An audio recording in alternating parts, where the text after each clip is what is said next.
Eh bien salut à tous et à toutes, c'est Monsieur Tog, j'espère que vous avez apprécié mon test du très décevant Mafia, mais aujourd'hui, vous le savez, il est l'heure de parler du troisième et dernier jeu que j'ai eu la chance d'aller essayer chez Capcom la semaine dernière. En effet, maintenant que j'ai sorti mes deux énormes previews, à la fois sur RE9 et Onimusha Way of the Sword, que je vous invite bien sûr à aller voir également, eh bien je vais terminer avec un projet qu'on peut qualifier de très particulier. Ça s'appelle Pragmata, tout en majuscule, et si ce triple A ne vous dit rien du tout, honnêtement, c'est un peu normal. Ouais, en réalité, j'imagine sans problème à quel point la majorité des joueurs a fini par l'oublier. Souvenez-vous, le bébé japonais avait été annoncé en juin 2020 pour une sortie prévue en 2022. Si, je vous promets, il avait été ensuite repoussé à 2023, puis à 2024, bref, 5 ans après son annonce initiale, on n'a finalement toujours aucune date précise. Effectivement, sur le papier, ça sent pas très bon, mais écoutez, puisque j'y ai désormais joué un peu moins d'une heure, on va dire que normalement, cette fois c'est bon, il est fin prêt à débouler en 2026. Apparemment.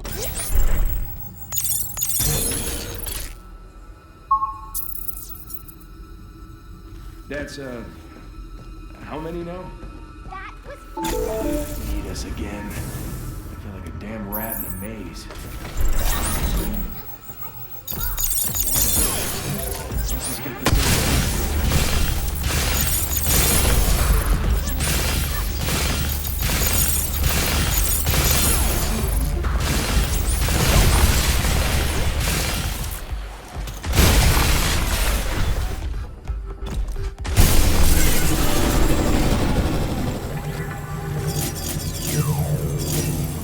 Alors, bien sûr, et comme pour RE9 et Onimusha, je précise d'emblée que ce que vous voyez là n'est évidemment pas une version finale, mais aussi que si le jeu est toujours prévu à la fois sur PC, Xbox Series et PS5, eh bien, cette preview a été réalisée sur une console PlayStation 5 Pro, mise à notre disposition.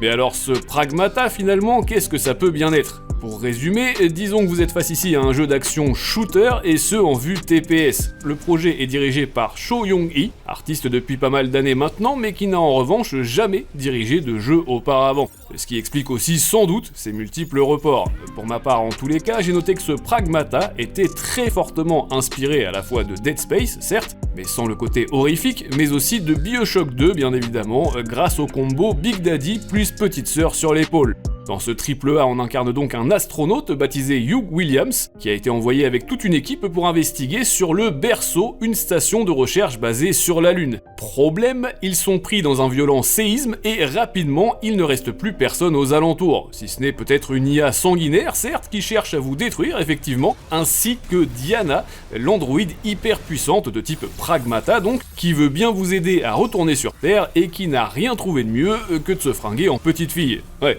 parce que pourquoi pas. I am DI-03367. They are Whoa, pragmatic. hang on a second. Don't you have a name or something? I'm good. Get behind me! I think I can help.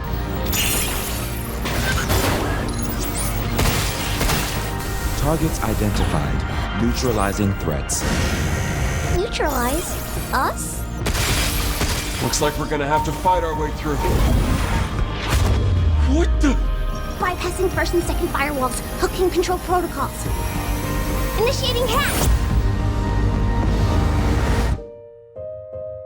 Alors, bien entendu, j'imagine sans mal ce que vous êtes en train de vous dire, une station spatiale abandonnée, un jeu de tir en vue TPS, des robots tueurs d'humains, ouais. En effet, on a déjà vu ça des millions de fois, que ce soit en jeu vidéo ou bien au cinéma. Là-dessus, c'est pas moi qui vous dirai le contraire, j'ai moi-même trouvé le projet terriblement générique. Est-ce que ça en fera un mauvais jeu pour autant ? Pas sûr du tout.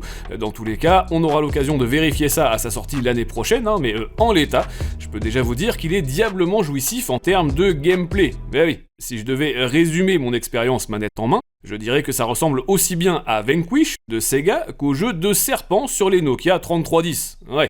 En gros, dès le tuto, notre astronaute de héros va devoir se rendre à l'évidence, il aura beau y mettre toute la bonne volonté du monde, forcé de constater que pour faire face aux ennemis que l'IA lui envoie sur le coin de la truffe, il ne peut tout simplement pas s'en sortir tout seul. C'est Diana qui doit en réalité affaiblir les méchants en amont, en les piratant. Et ensuite seulement, vous pouvez commencer à tout défourailler. On vous invitera donc à lancer la phase de puzzle game et honnêtement, c'est très déstabilisant. Premier point noir à mon sens, le déplacement de case en case s'effectue à l'aide des touches de la manette, c'est-à-dire carré, triangle, cercle et croix. Autant vous dire que dans le feu de l'action, c'est pas intuitif pour dessous, et évidemment, on a tous le réflexe d'appuyer sur les flèches directionnelles à la place. D'ailleurs, je vous confirme que le jeu ne se stoppe absolument pas pendant les phases de piratage, ce sera donc à vous dès demain, à vous le chemin de bien alterner entre l'esquive d'une part, le piratage, le shoot, le changement d'arme selon la situation, etc. etc. Et si contre les ennemis de petite et moyenne taille c'est assez vite rébarbatif, en revanche, durant les combats de boss, il faut avouer que c'est hyper jouissif.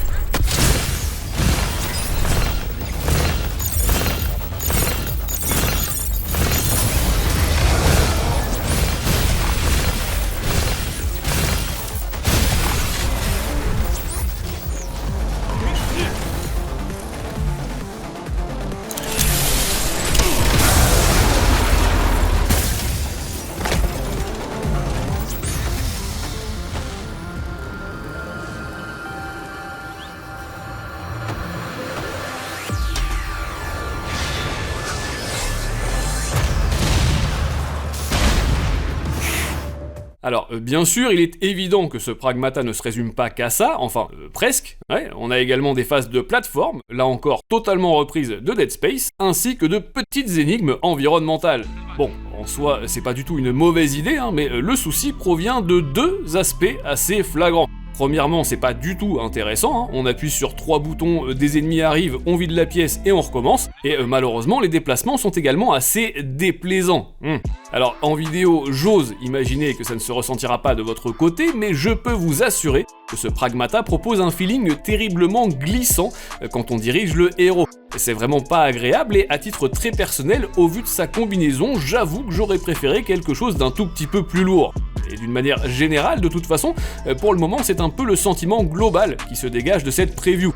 À savoir que le gameplay des combats est vraiment bon, pas de soucis, mais que le reste ne suivra peut-être pas.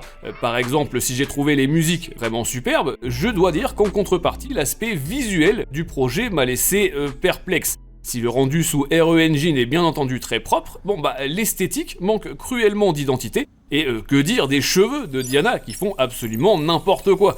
Bon, en termes de scénario, j'en ai vu trop peu pour pouvoir vous donner mon avis, c'est évident, j'ose espérer que l'histoire se développera au fur et à mesure, mais qu'en sera-t-il également de la variété dans les segments proposés? Parce que si le projet se résume à pirater des robots, à leur tirer dessus et à abaisser des leviers, on risque de très vite tourner en rond.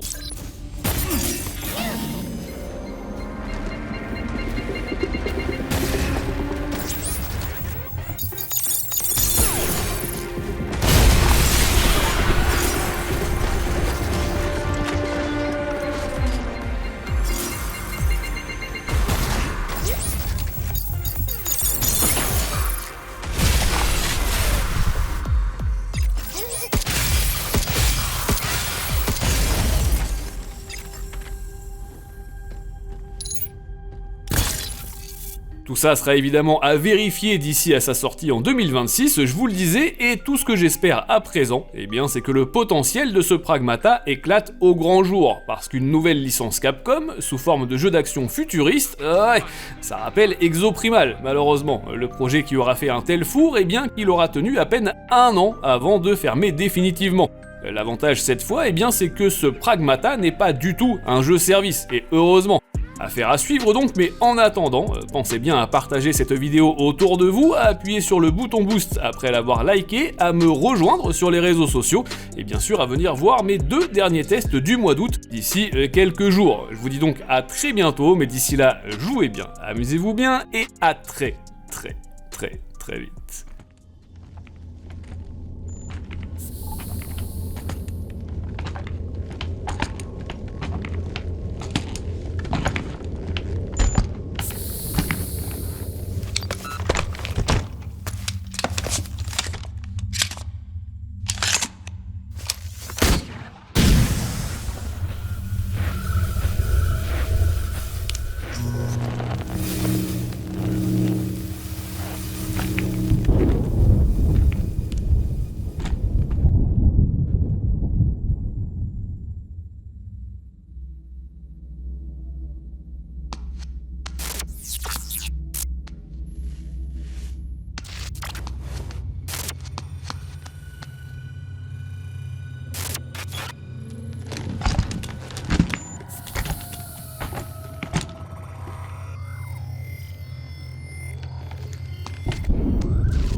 What is that?